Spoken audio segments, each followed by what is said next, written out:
بسم اللہ الرحمن الرحیم۔ میں کئی سال سے بانجھ تھی اور مجھے ہر حال میں گھر کا وارث چاہیے تھا۔ مجھے ڈر تھا کہ کہیں میرا شوہر دوسری شادی نہ کر لے۔ یوں میں نے ایک کھیل رچایا اور چالاکی سے ایک لڑکی کے گھر ساس بن کر اپنے ہی شوہر کا رشتہ لے کر گئی اور بات پکی کروائی، اور جب نکاح ہونے لگا تو میں نے چپکے سے صحرے کے پیچھے اپنا پاگل دیور چھپا دیا تاکہ وہ اس لڑکی کو بیاہ لائے، اور جو بچہ جنم لے وہ میں گود لے کر اس لڑکی کو چلتا کروں۔ یوں میں دھوکے سے اسے بیاہ لائی اور ایک کمرے میں بند کر دیا تاکہ وہ کسی کو سچ نہ بتا دے۔ یوں جس دن اس نے بچہ جنم دیا تو میں بہت خوش ہوئی، اور جو ہی اس بچے کو گود میں اٹھانے لگی تو اس پر نظر پڑتے ہی ہوش فنا ہو گئے، کیونکہ وہ تو میرے ہی شوہر۔ میرا نام آسیہ ہے اور میری شادی گاؤں کے ایک بہت بڑے ذمہ دار سے ہوئی تھی۔ میں پاس والے گاؤں کی سب سے خوبصورت لڑکی تھی اور ایک امیر باپ کی اکلوتی بیٹی۔ میں نے اپنے والدین کے گھر میں حکمرانی کی تھی، اکلوتی بیٹی ہونے کی بنا پر۔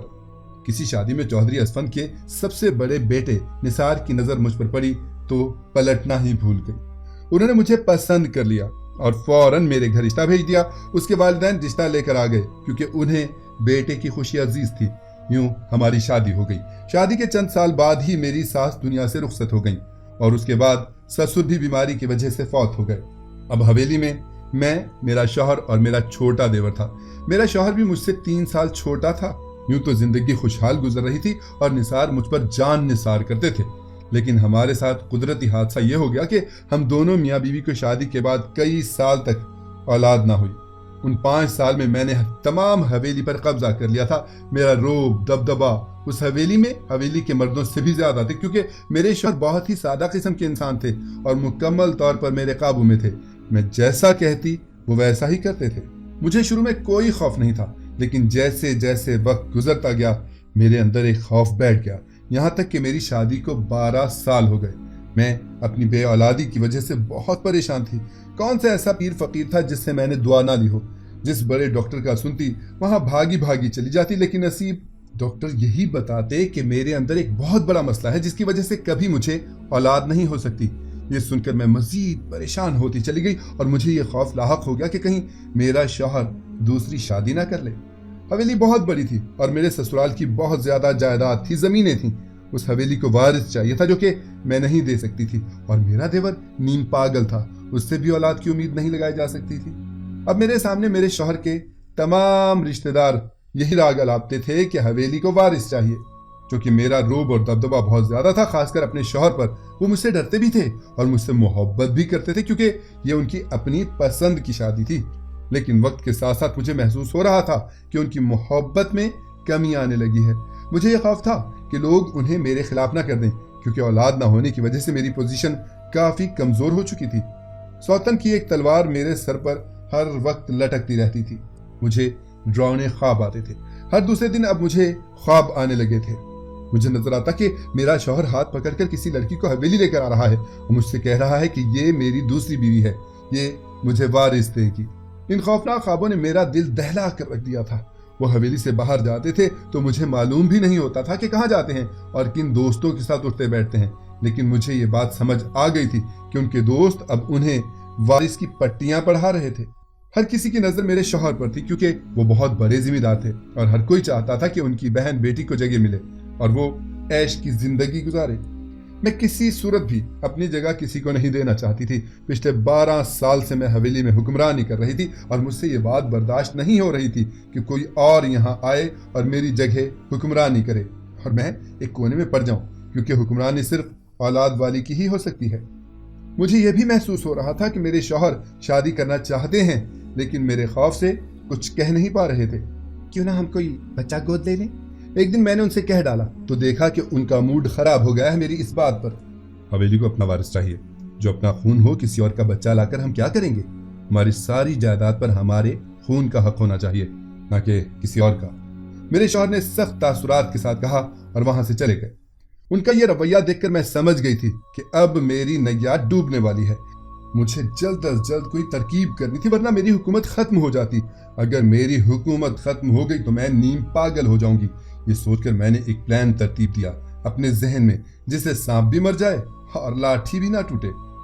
اپنے نیم پاگل ہونے کے خیال سے اچانک میرے ذہن میں جھمکا ہوا اور مجھے اپنا نیم پاگل دیور یاد آ گیا۔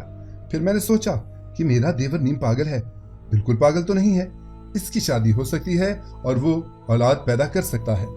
اس کی عمر 24 سال تھی، اس کا ذہنی توازن کچھ ٹھیک نہیں تھا، بظاہر تو کافی دیر تک نارمل رہتا تھا، لیکن اچانک اسے دورے پڑنے شروع ہو جاتے تھے، پھر اسے سنبھالنا مشکل ہو جاتا تھا۔ وہ ہر وقت خاموش رہتا، کسی سے کچھ نہیں کہتا تھا، ایسا معلوم ہوتا تھا جیسے کوئی بت ہو، لیکن جب وہ بولتا تو چیخنا چلانا شروع کر دیتا اور اس دم کے دورے پڑتے تھے کہ ہم سب حویلی والے حیران رہ جاتے۔ کبھی کبھی تو مجھے محسوس ہوتا کہ اس پر کوئی سایہ یا کوئی جن آتا ہے۔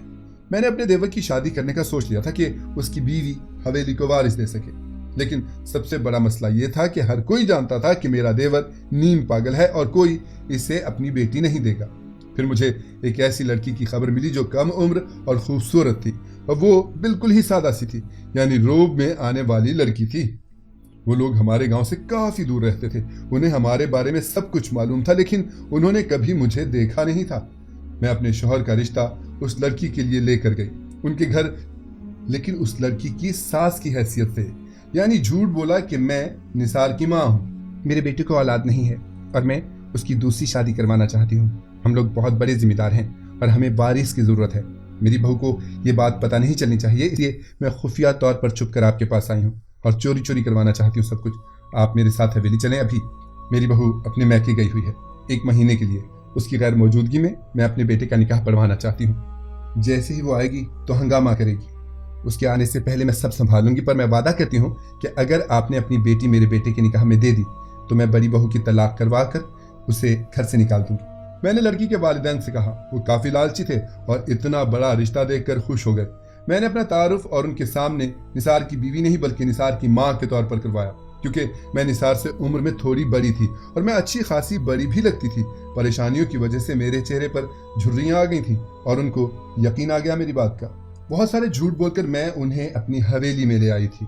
میں نے ان سے کہا کہ وہ کسی سے کچھ نہیں کہیں گے، خاموش رہنے کی میں نے بہت بڑی قیمت دی تھی انہیں، اس لیے لڑکی کے والدین لالچ میں آ کر کچھ نہ بولے، بس چپ چاپ سے بیٹھے رہے۔ میرے لیے جھوٹ کو نبھانا کافی مشکل ہو رہا تھا۔ ان لوگوں کو میں نے یہ نہیں بتایا کہ میرا مراد پاگل ہے۔ بڑی مشکل سے میں نے انہیں راضی کیا کہ آپ بس خاموش رہیں اور کسی کو کچھ پتہ نہیں چلنا چاہیے، میں ان کا نکاح پڑھوا دیتی ہوں۔ میں نے اپنے شوہر سے رازدارانہ انداز میں کہا اور انہیں خاموش رہنے کا کہا۔ وہ تو پہلے ہی مجھ سے ڈرتے تھے، چپ ہو گئے۔ پھر میں اپنے دیور کو کونے میں لے گئی۔ میں ان لوگوں کو لے آئی ہوں، خفیہ طور پر تمہارا نکاح اس پیاری سی لڑکی سے ہونے والا ہے، بس تم نے صحرے کے پیچھے سے چھپ کر خاموشی سے قبول ہے کہنا ہے۔ میں نے اپنے دیور کو بھی اچھی خاصی پٹی پڑھا دی تھی اور اسے لڑکی بھی دکھائی۔ لڑکی کا حسن دیکھ کر میرا دیور خاموش ہو گیا تو میں سمجھ گئی کہ وہ اس لڑکی کو اپنا بنانا چاہتا ہے۔ سب کچھ میری منشا کے مطابق ہو رہا تھا۔ میرا شوہر خاموش تھا، میرے دیور نے بھی ہنگامہ نہیں کیا۔ میں نے فوراً مولوی صاحب اور گواہ بلائے۔ جیسے ہی نکاح کا وقت قریب آیا، میں اپنے دیور کو صحرا باندھ کر بٹھا دیا۔ اس کا چہرہ نظر نہیں آ رہا تھا۔ لڑکی کے والدین سمجھ رہے تھے کہ صحرے کے پیچھے نثار ہے، لیکن صحرے کے پیچھے میرا پاگل دیور تھا۔ اس لڑکی کا نکاح میرے دیور سے ہو گیا تھا۔ فوراً اس لڑکی کے والدین کو چلتا کیا اور چوکیدار سے کہا کہ آئندہ یہ دونوں یہاں پر نہیں آنے چاہیے، اور اگر یہ دونوں حویلی میں آنا بھی چاہیں تو انہیں دھکے دے کر باہر نکال دیجیے گا۔ ان دونوں میاں بیوی کا داخلہ ممنوع ہے حویلی میں۔ اس طرح سے لڑکی کے والدین کا پتہ بھی میں نے کاٹ دیا۔ اب لڑکی کی باری تھی۔ میں نے کافی پٹیاں پڑھا کر اپنے دیور کو لڑکی کے ساتھ بھیج دیا اس کے کمرے میں۔ صبح ہوتے ہی میرا دیور کہیں نکل گیا اور واپس نہیں آیا، وہ لاپتہ ہو گیا تھا۔ مجھے بہت پریشانی ہوئی۔ میں نے اپنے شوہر سے بات کی تو وہ مطمئن تھے، بولے آ جائے گا، جانا کہاں ہے اس نے، شاید وہ چاچا اکرم کے گھر گیا ہوگا۔ میں نے دیکھا لڑکی بے حد خوبصورت ہے اور سادہ سی ہے۔ میں نے اس پر مکمل طور پر قبضہ کر لیا تھا۔ اس نئی لڑکی کا نام نجمہ تھا۔ نجمہ کی حیثیت حویلی میں ایک ملازمہ سے زیادہ نہیں تھی۔ بھلا میں کیسے برداشت کر سکتی تھی کہ میری دیورانی میرے برابر آ کر کھڑی ہو جائے؟ لیکن دیور کے لاپتہ ہونے سے میں تھوڑی سی پریشان ہو گئی۔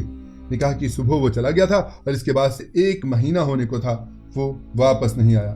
مہینے کے آخر میں مجھے پتا چلا کہ میری دیورانی امید سے ہے تو میں بہت خوش ہوئی۔ میں جیسا چاہتی تھی ویسا ہی ہوتا جا رہا تھا۔ حویلی کو ان کا خون اپنا وارث ملنے والا تھا، جیسے کہ میرے شوہر کی خواہش تھی۔ آپ نے کہا تھا کہ حویلی کو اپنا خون چاہیے وارث کے طور پر۔ اب نجمہ وارث دینے والی ہے حویلی کو۔ ایسا کروں گی کہ یہ بچہ میں خود پالوں گی، یہ بچہ میرا ہوگا، وہ آپ لوگوں کا اپنا خون بھی ہوگا اور وارث بھی ہوگا۔ میں نے اپنے شوہر سے کہا تو وہ خاموش ہو گئے۔ انہوں نے مجھے کوئی جواب نہیں دیا، نہ جانے کیوں۔